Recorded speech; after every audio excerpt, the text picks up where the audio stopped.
بسم اللہ الرحمن الرحیم دوستو، آج کی اس ویڈیو میں ہم آپ کو بتائیں گے کہ یورک ایسڈ کو کیسے کم کیا جا سکتا ہے۔ تو دوستو، میں وسیم انور وسیم ٹپس فار ہیلتھ کی طرف سے آپ کو یورک ایسڈ کے کم کرنے کے طریقوں کو بتانے کے ساتھ ساتھ آپ کو بتانا چاہوں گا کہ یورک ایسڈ کی زیادتی جوڑوں میں دردوں کا باعث بنتی ہے۔ اس کے ساتھ ساتھ گردوں کی پتھریوں کی وجہ بھی یورک ایسڈ ہی ہوتی ہے۔ گھٹنوں، جوڑوں اور جسم میں درد بھی رہتا ہے۔ یہی وجہ ہے کہ یورک ایسڈ کو کنٹرول کرنا بے حد ضروری ہے۔ دوستو، یورک ایسڈ کو کم کرنے کے حوالے سے جو سب سے اہم پوائنٹ ہے وہ ہائیڈریشن ہے، یعنی کہ اپنے آپ کو ہائیڈریٹ رکھیں، پانی زیادہ سے زیادہ پئیں۔ پانی زیادہ پینے سے آپ کے گردے اچھے طریقے سے کام کرتے ہیں۔ سب سے بڑی بات ہے کہ زیادہ پانی پینے سے اضافی یورک ایسڈ جسم سے خارج ہو جاتا ہے، جو کہ بیماری کو پیدا نہیں ہوتا۔ یہی وجہ ہے کہ زیادہ پانی پینے سے گردے کی پتھریاں بھی نہیں بنتی۔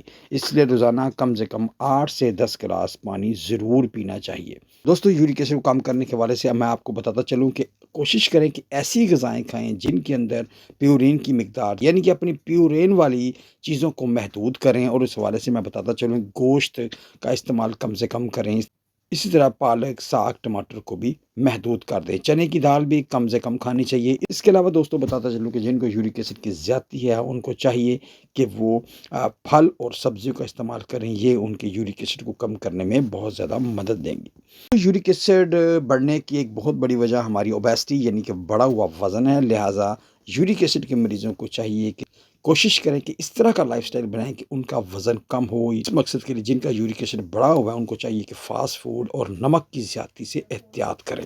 دوستو، یورک ایسڈ کو کم کرنے کے حوالے سے، اس کو بہتر کرنے کے حوالے سے چیری کو ہم نے بہت ہی بہتر پایا جاتا ہے۔ اگر چیری کا روزانہ استعمال کیا جائے انشاءاللہ یورک ایسڈ کو کم کیا جا سکتا ہے۔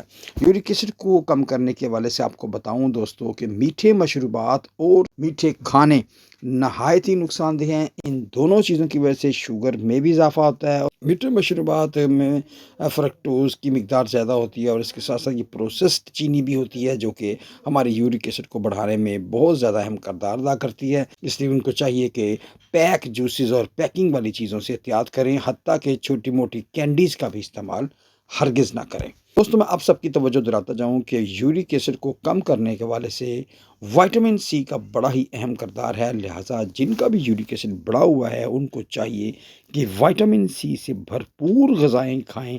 یہ آپ کے یورک ایسڈ کو بھی کم کریں گے، امیونٹی پاور کو بھی بڑھائیں گے، اور جسم کے اندر بھی ایک خاص قسم کی انرجی پیدا کر کے آپ کی دردوں کو دور کرنے میں بہت معاون و مددگار رہیں گی۔ الٹیمیٹلی چکنائی بھی یورک ایسڈ کے لیے نقصان دہ ہے۔ لہٰذا آپ دودھ کا استعمال کریں، دہی کا استعمال کریں، لیکن اس میں چکنائی کم سے کم ہونی چاہیے، کیونکہ ہیوی قسم کے دودھ اور چکنائی کو یورک ایسڈ کے ساتھ جوڑا گیا ہے۔